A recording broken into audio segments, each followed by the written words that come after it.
Hi అండి. అందరికీ నమస్తే. స్టోరీ పెట్టలేదండి కొన్నాళ్ళు. పండగ వల్ల, ఇంట్లో పని వల్ల పెట్టలేకపోయాను. ఇది రీజన్‌గా తీసుకొని కామెంట్లు, లైక్‌లు ఎగ్గొట్టకండి. ఇక స్టోరీలోకెళ్ళిపోదాం. 'నీ ప్రేమకై' పార్ట్ 6. ఒక డాక్టర్ వచ్చి అమ్మాయికి ఎలాంటి ప్రాబ్లమ్ లేదు. కానీ హ్యాండ్ చాలా డీప్‌గా కట్ అయ్యింది. తను కొన్నాళ్ళు ఆ హ్యాండ్ పైన ఎక్కువ ప్రెజర్ ఇవ్వకుండా చూసుకోండి అని చెప్పి వెళ్ళిపోయాడు డాక్టర్. పద నాన్న తను ఎలా ఉందో చూద్దాం అని నీరజ అనింది.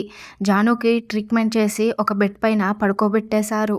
లోపలికి వచ్చి చూసిన విజ్జుకి జాను కనిపించేసరికి హే నువ్వేంటిక్కడ అని అడిగాడతను.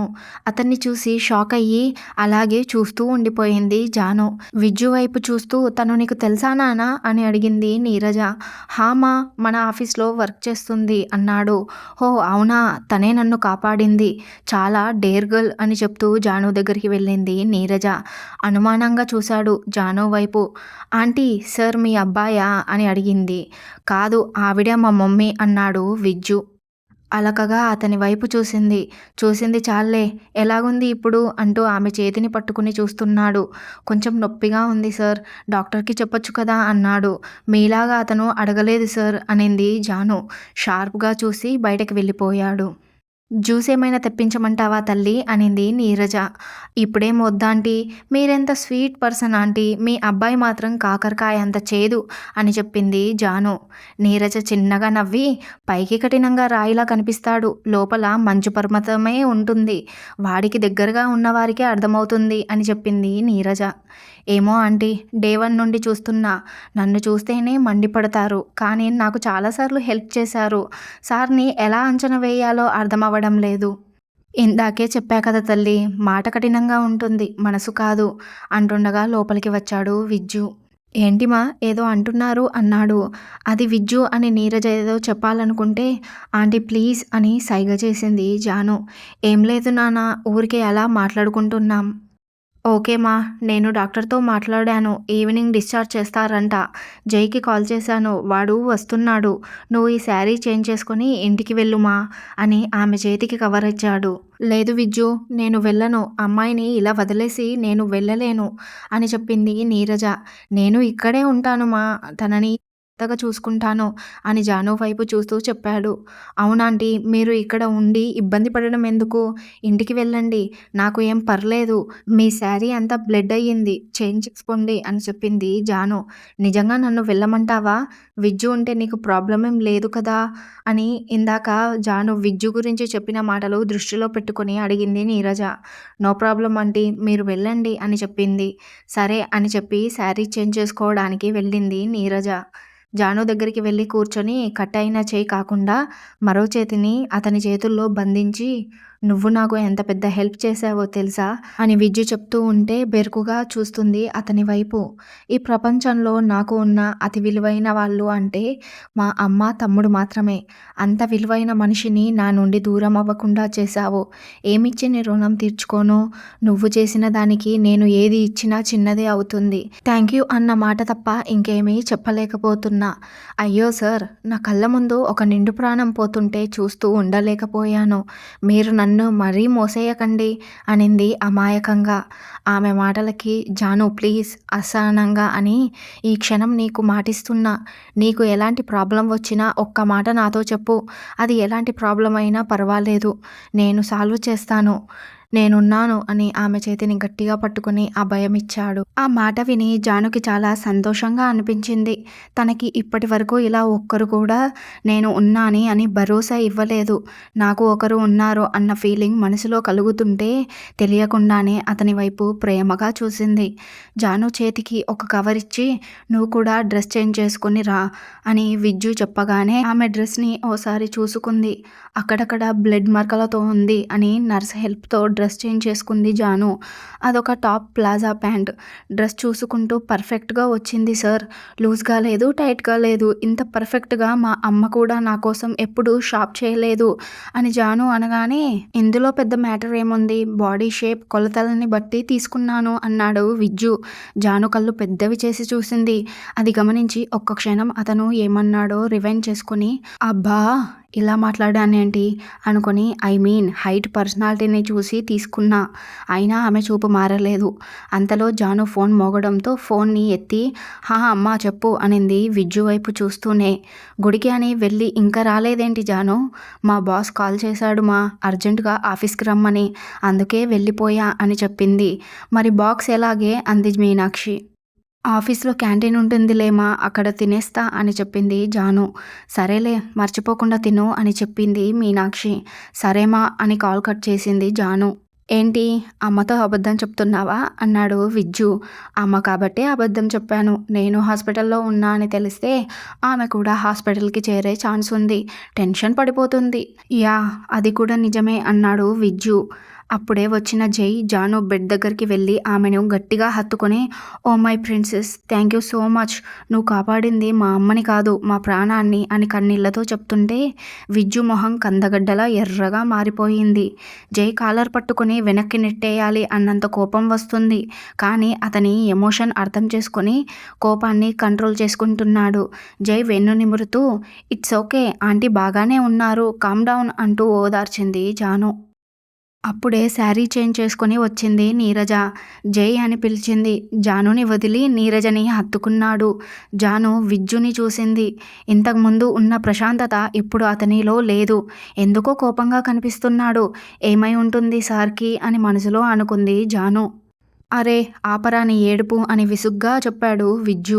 నీరజని వదిలి ఇప్పుడు నీకెలా ఉంది అంటూ జాను దగ్గరికి వెళ్ళబోతుంటే తనకు బాగానే ఉంది, ఈవినింగ్ డిశ్చార్జ్ చేస్తామని చెప్పారు, నువ్వు అమ్మని తీసుకుని ఇంటికి వెళ్ళిపో అని చెప్పి జాను దగ్గరికి వెళ్ళనివ్వకుండా ఆపేశాడు విజ్జు.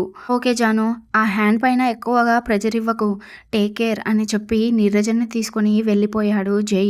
అసలు ఎందుకు ఇతను పొసెసివ్గా ఫీల్ అవుతున్నాడు అన్న అనుమానం కలిగింది జానుకి. మెడిసిన్ పవర్కి నిద్రలోకి జారుకుంది జాను. తను మళ్ళీ లేచింది సాయంత్రానికే. డిశ్చార్జ్ ఫార్మాలిటీస్ కంప్లీట్ చేసుకుని జానుని జాగ్రత్తగా కారెక్కించి బయలుదేరారు. తిన్నగా పోలీస్ స్టేషన్కి వెళ్ళింది ఆ కార్. సార్ ఇక్కడికి ఎందుకు వచ్చాం అని అడిగింది జాను. కంప్లైంట్ ఫైల్ చేశాను. ఇక్కడ ఉన్న ఎస్ఐ నా ఫ్రెండే. సో వాడు కొంతమంది రౌడీస్ని పట్టుకున్నాడట. వాళ్ళల్లో అమ్మపైన అటాక్ చేసిన వాడిని నువ్వు గుర్తుపట్టాలి, అందుకే తీసుకొచ్చాను అని చెప్పాడు విజ్జు. ఓకే సార్ పదండి అని చెప్పి ఇద్దరూ లోపలికి వెళ్ళారు. అక్కడ ఒక 20 మందికి పైగా రౌడీలు ఉన్నారు. విచిత్రమైన స్టైల్తో భయంకరమైన ఫేస్ కట్, గడ్డాలు, మీసాలు, మొహమంతా పేరుకుపోయి ఒంటి నిండా టాటూలతో భయంకరంగా ఉన్నారు. వాళ్ళని చూసి భయపడి విజ్జు చేతిని గట్టిగా పట్టుకుంది జాను. అతను కూడా ఆమె చేతిని పట్టుకుని ముందుకు నడిపించాడు. హైరా వచ్చారా అని విష్ చేశాడు ఎస్ఐ సాకేత్. హాయ్రా అని చెప్పి వీళ్ళేనా అని అడిగాడు విజ్జు. అవును, చాలా క్రిమినల్ యాక్టివిటీస్లో ఎక్కువగా వీళ్ళే ఇన్వాల్వ్ అవుతారు. ఇందులో ఆంటీ పైన అటాక్ చేసిన వాడు ఉండుంటాడు అని చెప్పాడు సాకేత్. జాను వైపు చూస్తూ చూడమ్మా, ఇందులో మీ పైన అటాక్ చేసిన వాడు ఉన్నాడా, వాళ్ళని చూసి చెప్పు అని చెప్పాడు సాకేత్. జాను ఒక్కొక్కరిని చూస్తూ ఉంది. ఒకడు మాత్రం వెనక్కి వెళ్తూ కనిపించాడు. సార్ అక్కడ ఒకతను వెనక్కి వెళ్తూ మొహం చాటేస్తున్నాడు, అతన్ని ముందుకు తీసుకురండి అంది జాను. కానిస్టేబుల్ అని సాకేత్ అనగానే ఒక కానిస్టేబుల్ వెళ్ళి ఆ రౌడీని లాక్కొచ్చాడు. అతన్ని చూసి ఇతనే సార్ అటాక్ చేసింది అని భయంగా చెప్పింది జాను. జాను సరిగ్గా చూసి చెప్పు, వీడేనా అని అడిగాడు విజ్జు. అవును సార్ ఇతనే, నేను తలపైన గట్టిగా కొట్టాను, తలకి కట్టు కూడా ఉంది అని కాన్ఫిడెంట్గా చెప్పింది జాను. ఎందుకు అటాక్ చేశావురా అని వీరకుమ్ముడు కొమ్మేశాడు సాకేత్. దెబ్బలని తట్టుకోలేక సార్ ఆమె ఒంటిపైన ఉన్న బంగారం కోసమే కత్తి తీసి బెదిరించాను, అంతేకాని ఆమెని చంపడం నా ఉద్దేశం కాదు అని చెప్పాడు. సార్ అతను అబద్ధం చెప్తున్నాడు, నగల కోసం వస్తే ముందు బెదిరించాలి కదా, కానీ అతను ఆంటీని వెనక నుండి పొడవబోయాడు, చంపాలన్న ఉద్దేశంతోనే వచ్చాడు అని చెప్పింది జాను. విజ్జు కోపం ఆపుకోలేక వాడిని కొట్టడానికి ముందుకు అడుగు వేశాడు. జాను అతని చేతిని గట్టిగా పట్టుకుంది. ఆమె వైపు చూశాడు. వద్దు అన్నట్లు తల అడ్డంగా ఊపింది. తనని తాను కంట్రోల్ చేసుకొని సాకేత్, వాడికి ఎలాంటి పనిష్మెంట్ ఇస్తావో నాకు తెలియదు, కానీ వాడు రేపటికల్లా నిజం చెప్పాలి. నేను ఛాన్స్ తీసుకోలేను. వాడితో ఎవరు ఈ పని చేయించాడో తెలియాల్సిందే అన్నాడు విజ్జు. నువ్వు ప్రశాంతంగా ఇంటికి వెళ్ళరా, వీడి సంగతి నేను చూసుకుంటానుగా అని చెప్పాడు సాకేత్. ఆ రౌడీని కోపంగా చూస్తూ అక్కడ నుండి బయలుదేరారు. అక్కడ నుండి వెళ్ళి చాలాసేపయినా ఇంకా అతను గంభీరంగానే ఉన్నాడు. అది గమనించి సార్ అని పిలిచింది. డ్రైవ్ చేస్తూనే ఆమె వైపు చూశాడు. మీ తమ్ముడు చాలా మంచివారు సార్.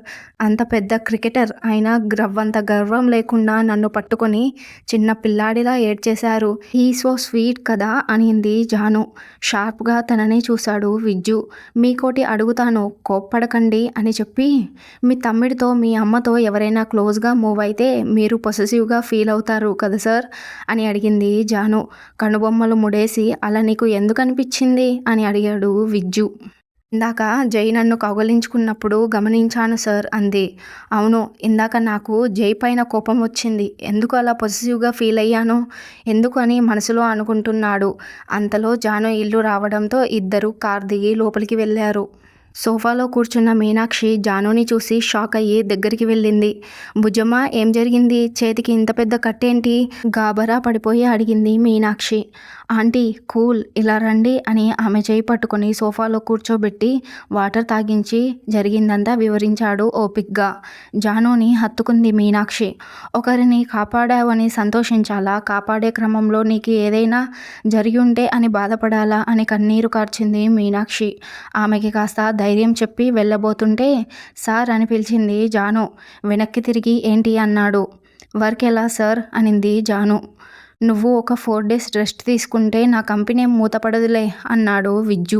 గండు పిల్లిలా మొహం పెట్టి, వర్క్ చేయకుండా శాలరీ తీసుకునే అలవాటు నాకు కూడా లేదు సార్. వర్క్ ఇవ్వండి, బట్ ఇక్కడి నుండే చేస్తాను అని క్యూట్గా చెప్పింది జాను. భలే క్యూట్గా ఉన్నావే పప్పీలాగా అని మనసులో అనుకుని చిన్న స్మైల్ ఇచ్చి, మీనాక్షి అక్కడ లేకపోవడంతో చుట్టూ చూసి అమాంతం ఆమెని కౌగిలించుకొని thank you so much for everything అని ఆమె చెవిలో గుసగుసగా చెప్పాడు విజ్జు. అతని చర్య ఊహించని జాను బిగుసుకుపోయింది. అతని శ్వాస తగులుతుంటే ఒళ్ళంతా పులకరించింది. ఒక్క నిమిషం హత్తుకొని వెనక్కి తిరిగి వెళ్ళిపోయాడు తనని చూడకుండానే. ఈవినింగ్ కాలేజ్ అయిపోయింది అని వైషు, రచన బస్లో వారి ఇంటి దగ్గరలో ఉన్న బస్టాండ్లో దిగి నడుచుకుంటూ ఇంటికి వెళ్తున్నారు. బైక్ పైన దేవా వచ్చి వైషు ముందు బైక్ ఆపాడు. వైషు, రచన భయంగా చూశారు అతని వైపు. ఏంటి వైషు, మధ్యాహ్నం కాల్ చేస్తే కాల్ ఆన్సర్ చేయలేదు? వీడు కాలేజ్కి రాలేదు, ఏం పీకుతాడులే అనుకున్నావా అంటూ బైక్ దిగి వైషు ముందు నిల్చుని అడిగాడు. అదేం లేదు, క్లాస్లో ఉన్నాను అని భయంగానే చెప్పింది వైషు. అంటే నీకు నాకంటే క్లాసే ముఖ్యమైందా అని గర్జించాడు. ప్లీజ్ దేవా, రోడ్ పైన సీన్ క్రియేట్ చేయకు అని చిన్నగా అనింది వైషు.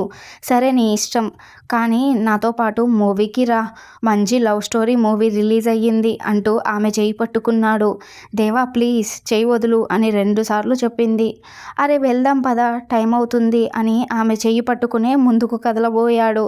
దాంతో ఆమెకి కోపం వచ్చి చెయ్యి లాక్కొని దేవా చెంప పగలకొట్టింది. ఏంట్రా, ఇష్టం లేదు అని చెప్తున్నా కుక్కలా వెంటపడుతున్నావు? అసలు నీది మనిషి పుట్టుకేనా? ఒక ఆడపిల్లని ఇంతలా ఇబ్బంది పెడుతున్నావు అని వైషు గట్టి గట్టిగా అరిచింది. ఎంత ధైర్యమే, నన్నే కొడతావా అంటూ పళ్ళు బిగబట్టి వైషు పైకి వెళ్ళబోయాడు. మరోసారి చెంప పగల కొట్టింది. చుట్టుపక్కల వెళ్తున్న జనాలు ఆగి, ఏంటమ్మా ఏమైనా ప్రాబ్లమా అని అడిగారు. అవునంకుల్, వీడెవడో నా ఫ్రెండ్ చేయి పట్టుకొని అల్లరి చేస్తున్నాడు అని చెప్పింది రచన. దాంతో అక్కడ ఉన్న వాళ్ళంతా దేవాకి గడ్డి పెడుతుంటే పదవే అని రచనను తీసుకొని ముందుకు వెళ్ళింది వైషు. జరిగిన అవమానం తట్టుకోలేక యాసిడ్ బాటిల్ తీసుకొని బైక్ పైన వైషు వెనకాలే వెళ్ళాడు దేవా. ఏంటి వాడిని అలా కొట్టావు? రేపు ఇదంతా మనసులో పెట్టుకొని ఏదైనా చేస్తే అని రచన అంటుంటే, మరేం చేయమంటావే, ఎన్నాళ్ళు వాడిని భరించాలి, నాకు ఓపిక చచ్చిపోయింది, ఏదైతే అది అవుతుంది అని ధైర్యంగా చెప్పింది వైషు. ఇంతటితో నీ ప్రేమకై 6th part కూడా పూర్తి చేసుకున్నామండి. అవును, మన వైషు పాపకి ఏదైనా ప్రమాదం జరుగుతుందంటారా? ఏమనుకుంటున్నారో గెస్ చేసి కామెంట్లో తెలపండి. అలాగే స్టోరీ నచ్చితే ఒక లైక్, ఒక కామెంట్, సబ్స్క్రైబ్ చేసుకొని సపోర్ట్ చేయండి. Thanks for watching.